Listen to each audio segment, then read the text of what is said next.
उद्या शेवटचं श्रावण गुरुवार आहे, तर 99% आपल्या अडचणी दूर होतील असं मी उपाय सांगणार आहे.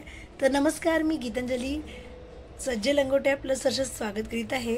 माझ्या चॅनलमध्ये तुमचं सर्वांचं स्वागत. स्वामी भक्तांनो, आपण काही ना काही उपाय करत असतो. घरातल्या घरात उपाय करायचे उपाय आहेत, पण जरा काही उपाय घराच्या जरा 4 पावलं चालावं लागतील असे उपाय असतात. तर आपल्याला आपल्या अडचणी दूर करायच्या असतील तर थोडंसं कष्ट घेतलंच पाहिजे. तर ह्याच्यासाठी काय लागणार आहे, तर हळद, पाणी आणि त्यानंतर नैवेद्याला साखर आणि तूप, काडीची पेटी आणि तुम्हाला दिवा, स्टीलचं नसेल स्टीलचं न्या, पितळाचं नसेल पितळाचं न्या, नाहीतर पिठाच्या ते गव्हाच्या पिठाचे आपण करू शकतो ते दिवा. तर कुठे जायचं आहे, कोणत्या झाडाला जायचं आहे, तर तुम्हाला सांगण्यापूर्वी जे चॅनलवर पहिल्यांदा ते सबस्क्राईब करायला विसरू नका आणि बेल आयकॉनचं घंटी दाबल्यामुळं तुमच्यापर्यंत सगळे नोटिफिकेशन पहिल्यांदा येतील तुमच्यापर्यंत. आणि स्वामी भक्तांनो, प्लीज एक लाईक करत जावा, शेअर करा.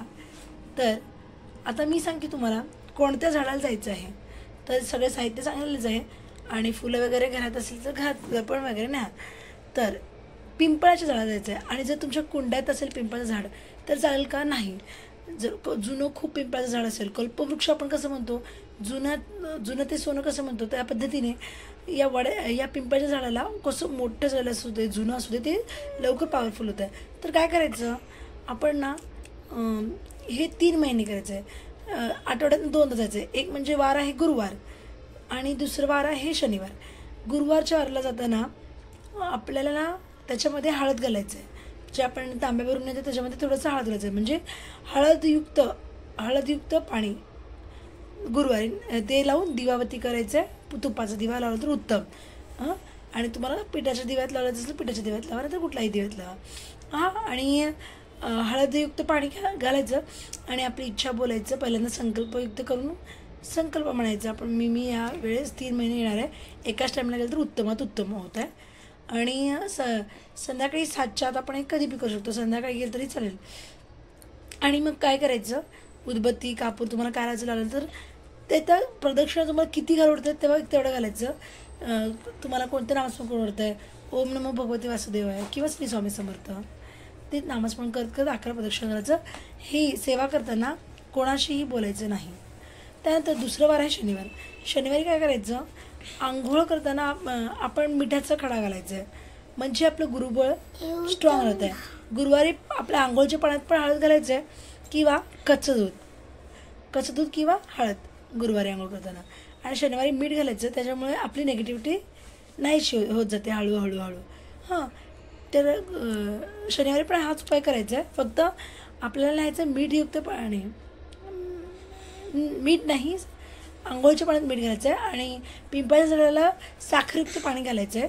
आणि साखरयुक्त पाणी घातल्यानंतर नेहमीप्रमाणे तूप वगैरे तुपाचा दिवा वगैरे लावून प्रदक्षिणा घालून आपल्या घरी यायचं आहे.